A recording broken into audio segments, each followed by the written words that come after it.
रंगदारी रे घर चढ़ के मारब बरियारी रे छूट जी तो कैल रंगदारी रे घर चढ़ के मारब बरियारी रे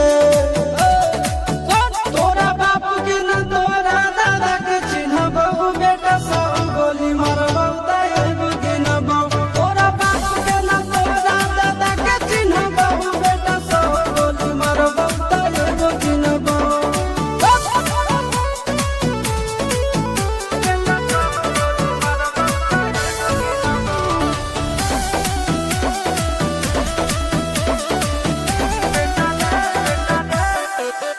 बेटा रे काटा से ठोक देबो चिमनी के भाठा में झोंक देबो देखबो कवन बाप बचैतौ तोरा प्रशासन के गाड़ी भी रोक देबो बेटा जी सुनो बेटा रे काटा से ठोक देबो चिमनी के भाठा में झोंक देबो देखबो कवन बाप बचैतौ तोरा प्रशासन के गाड़ी भी रोक देबो तोरा जैसन के हम खड़े खड़े गिनबो बेटा सब गोली मारबो तैगो गिनबो तोरा बाप के न तोरा दादा के चिन्हबो बेटा सब गोली मारबो तैगो गिनबो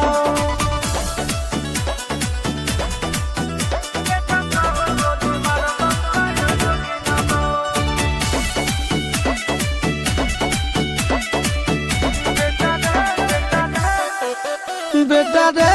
दौड़ा के बाजार में मारबो गोली तोर कपार में रंगदारी जे करबी बिहार में गड़ देबो गंगा जी किनार में इतना मार पड़तो न बेटा बेटा रे